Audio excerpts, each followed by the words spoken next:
Yes, I will be learn spoken English. বুঝবার ক্ষমতা দরকার, বুঝতে হবে।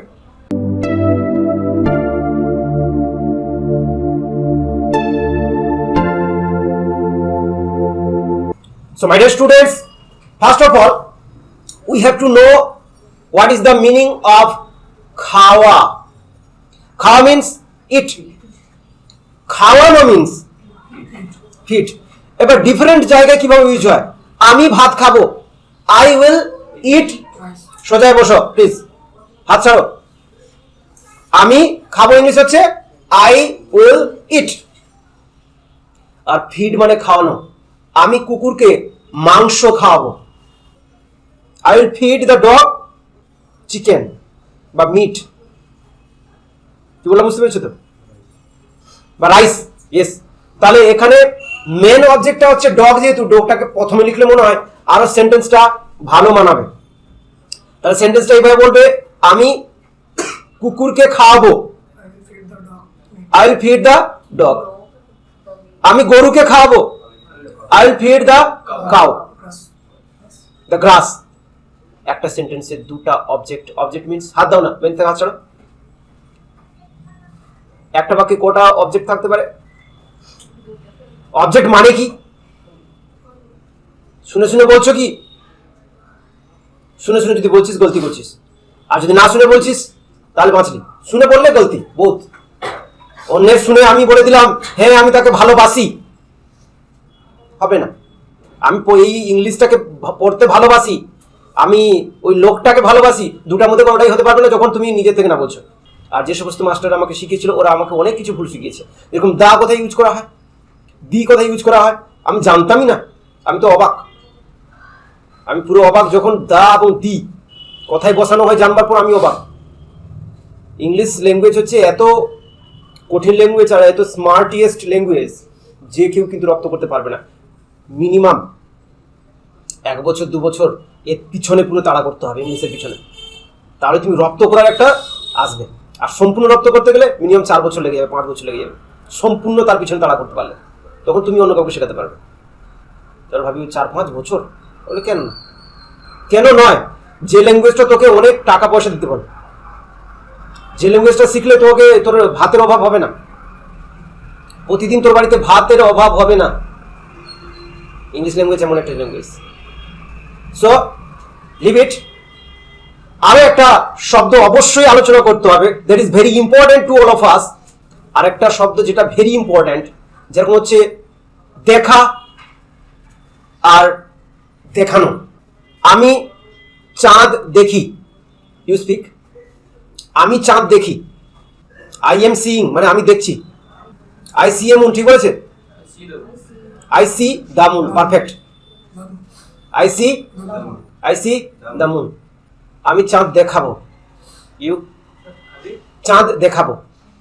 আমি চাঁদ দেখাবো, can you speak? Can you tell me the answer? Can you translate it? No no,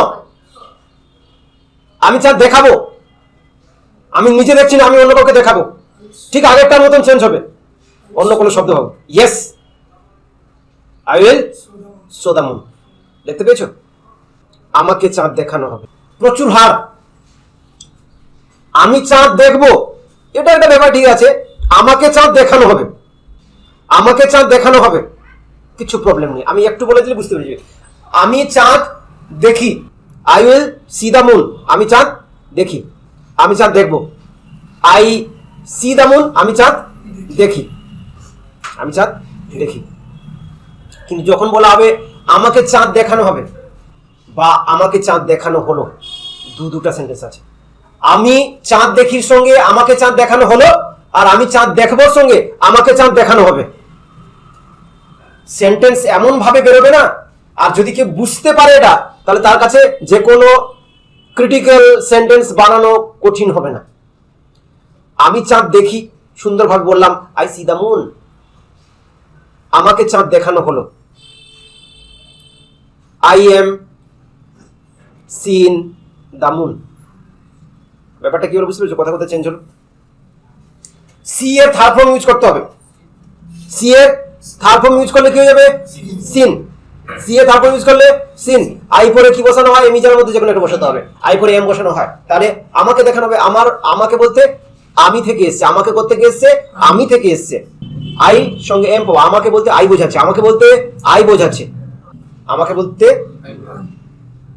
এখানে আই বোঝাচ্ছে, আইটা সাবজেক্ট হয়ে যাচ্ছে, I am seen the moon. তাহলে ঠিক একইভাবে আমি চাঁদ দেখবো ইংলিশে কি বলেছিলাম আইসা, speak loudly, I will show the moon, আমাকে চাঁদ দেখানো হবে, আই উইল বি শোন দ্য মুন। অসাধারণ না? আই উইল বি শোন দ্য মুন, দেখছো কিরকম চেঞ্জ হয়েছে, আই উইল বি শোন দ্য মুন, এইভাবে হয়। তাহলে এগুলো হচ্ছে বেসিক স্পোকেন ইংলিশ, এগুলো কিন্তু সবার মাথায় ঢুকবে না, আমি জানি সবার মাথায় এখন পর্যন্ত ঢুকেনি, আমি এখন জিজ্ঞেস করবো সব গলে পড়বে। একইভাবে যেটা আমরা যে বিষয় নিয়ে শিখছি না সেই বিষয় নিয়ে একটা সেন্টেন্স করি, আমি স্পোকেন ইংলিশ শিখি, আমি স্পোকেন ইংলিশ শিখি কি হবে, আর আমি স্পোকেন ইংলিশ শিখাবো কি হয়? হ্যাঁ, আমি স্পোকেন ইংলিশ শিখি আর আমি স্পোকেন ইংলিশ শিখাবো। একটা হচ্ছে শিখি, একটা হচ্ছে শিখাবো। তাহলে আমি স্পোকেন ইংলিশ শিখি কি হবে? আই লার্ন স্পোকেন ইংলিশ, আমি স্পোকেন ইংলিশ শিখি। আমি শিখাবো কি হবে? I will teach spoken English. দুটার মধ্যে বিস্তর ফাঁক আছে না? তাহলে আমাকে স্পোকেন ইংলিশ শেখানো হলো কি হবে? আইসা বলো, আমাকে স্পোকেন ইংলিশ শেখানো হলো, ওটা এখান থেকে বেরোবে, আমি স্পোকেন ইংলিশ শিখি থেকে বেরোবে। Irfan, I am learned. Yes, I am learned. বাহ, অনেক সময় লার্নড হতে পারে, লার্নড বললে ঠিক, দুটোর বানান ঠিক। লার্নড সেটাও ঠিক, লার্নড একটা টি দিয়ে উচ্চারণ আছে সেটাও ঠিক, একটা ইডি লার্নড লাস্টে ডি উচ্চারণ এটাও ঠিক, সেম। এটা দুটা হয়, লার্নড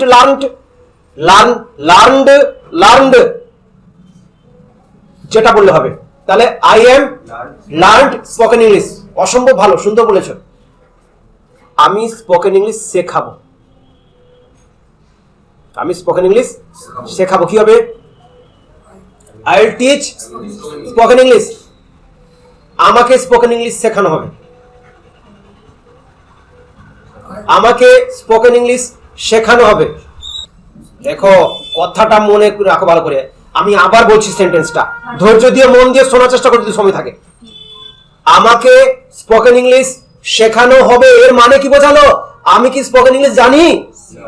কেউ একজন আমাকে শেখাবে, কেউ একজন আমাকে টিচ করবে, কিন্তু আমি লার্ন করব। কেউ একজন আমাকে শেখাবে, তার মানে আমি লার্ন করব। কেন সে না? Yes, I will be learned spoken English. বুঝবার ক্ষমতা দরকার, বুঝতে হবে। So there are some basic spoken English. I think you know a little bit about that. Thank you so much. এই নিয়ে আমরা আর বিস্তারিত করছি।